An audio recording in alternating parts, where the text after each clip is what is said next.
Kediniz hakkında bildiğinizi sandığınız ama aslında hiç düşünmediğiniz 11 şaşırtıcı gerçek.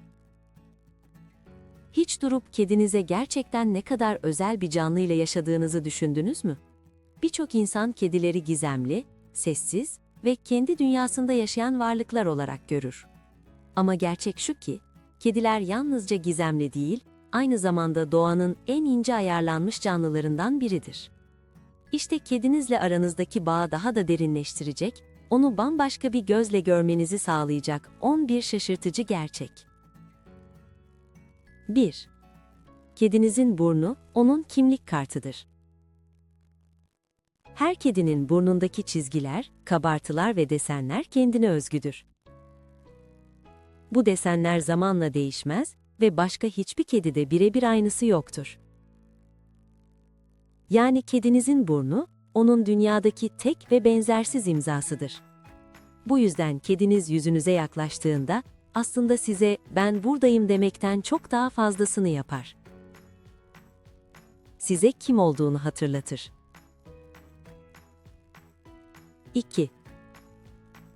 Kediler kokuları sadece koklamaz, okur. Kedinizin ağzını hafif aralayıp donuk bir ifadeyle durduğunu hiç fark ettiniz mi? Bu bir şaşkınlık değil. Bu çevresinden aldığı kokuları detaylı şekilde analiz ettiği özel bir andır. Kediler burnun ötesinde ağızlarının üst kısmında yer alan gizli bir algı sistemiyle çevredeki mesajları çözümler. Başka bir kedinin ruh hali, bir alanın güvenli olup olmadığı ya da ortamda görünmeyen bir değişim. Hepsi bu sistemle okunur. 3. Kediler terler ama sandığınız gibi değil. Kedinizin vücudu tüylerle kaplı olduğu için terlemediğini düşünebilirsiniz. Oysa kediler vücut ısılarını dengelemek için patilerindeki özel bölgeleri kullanır. Bazen sıcak bir günde zeminde kalan hafif izler, aslında kedinizin sessizce serinlemeye çalıştığının işaretidir. Bu avcı doğasını korurken, aynı zamanda vücudunu dengelemenin zarif bir yoludur. 4. Tatlıyı umursamamasının bir nedeni var. Kediniz dondurmaya, keke ya da şekere ilgi göstermiyorsa bu bir tercih değil, biyolojik bir gerçekliktir. Kediler tatlı tadı algılayacak yapıya sahip değildir. Çünkü onların dünyası et üzerine kuruludur. Doğa kediyi etobur bir uzman olarak tasarlamıştır ve gereksiz tatlara yer bırakmamıştır. Bu da kedinizin neden bazı yiyeceklere tamamen kayıtsız kaldığını açıklar. 5. Su konusunda sandığınızdan çok daha dayanıklıdır. Kediler su içmeyi sevmez gibi görünse de, aslında vücutları sıvıyı son derece verimli kullanacak şekilde çalışır. Böbrek yapıları, yüksek tuz oranlarını filtreleyebilecek kadar güçlüdür. Bu kedilerin tarih boyunca zorlu coğrafyalarda hayatta kalmasını sağlamıştır.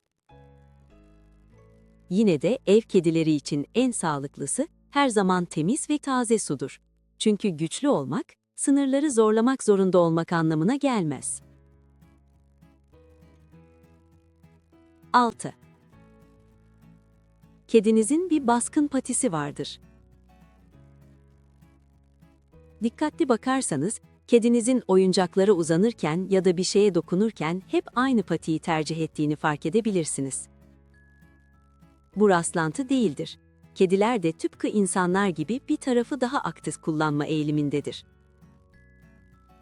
Bu küçük detay, kedinizin karakteri ve beyin yapısı hakkında düşündüğünüzden çok daha fazla ipucu taşır. 7. Eve dönme yeteneği bir içgüdü değil, bir sistemdir. Kedilerin kilometrelerce uzaktan yollarını bulabildiğine dair hikayeler abartı değildir. Bu yetenek tek bir duyuyla açıklanamaz. Kediler çevreyi kokuyla, ışıkla, yönle, titreşimle ve hatta manyetik alanlar üzerinden birlikte değerlendirir. Yani kaybolmazlar. sadece sessizce yollarını hesaplarlar. 8. Düşerken ayakta kalmaları şans değildir. Kedinizin düşerken havada dönüp ayakları üzerine indiğini gördüğünüzde bunun bir refleks olduğunu düşünebilirsiniz. Ama bu refleks son derece karmaşık bir denge sistemine dayanır.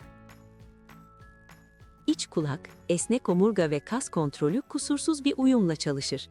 Yine de bu onları tamamen zarar görmez yapmaz. Bu yüzden yüksekten düşmeler her zaman risklidir. 9. Bıyıklar sadece süs değildir. Kediniz mama yerken huzursuzlanıyor ya da kabına dokunmak istemiyorsa, sorun mama değil, bıyıkları olabilir. Bıyıklar son derece hassastır ve sürekli temasa maruz kalmak kediyi rahatsız edebilir. Bu yüzden geniş ve sığ kaplar kediler için çok daha konforludur. Bazen küçük bir kap değişikliği kedinizin ruh halini tamamen değiştirebilir. 10. Kedinizin gözlerinde gizli bir koruyucu katman vardır. Bazen kedinizin gözünde hafif beyazlımsı bir tabaka fark ederseniz endişelenmeyin.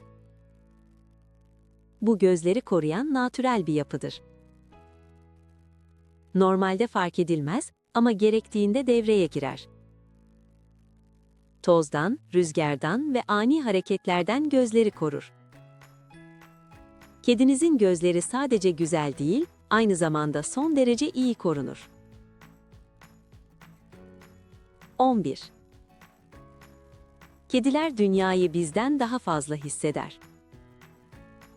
Kedinizin durup dururken bir noktaya bakması, kulaklarını dikmesi ya da aniden yer değiştirmesi tesadüf değildir. Onlar sesleri sadece duymaz, titreşimleri hisseder. Havadaki değişimleri, yaklaşan hareketleri ve ortamın ruh halini algılar. Bu yüzden bazen kediniz siz fark etmeden önce bir şeylerin değiştiğini bilir. Bu bir altıncı his değil, bu doğanın ona verdiği üstün bir algıdır. Kedinizle aynı evi paylaşıyor olabilirsiniz ama aslında onun dünyasına misafir oluyorsunuz. Onu ne kadar iyi anlarsanız, aranızdaki bağ o kadar sessiz ama güçlü olur. Çünkü kediler sevgiyi yüksek sesle değil, derin bir uyumla yaşar. Ve belki de bu yüzden onları sevenler, dünyaya biraz daha dikkatli bakmayı öğrenir.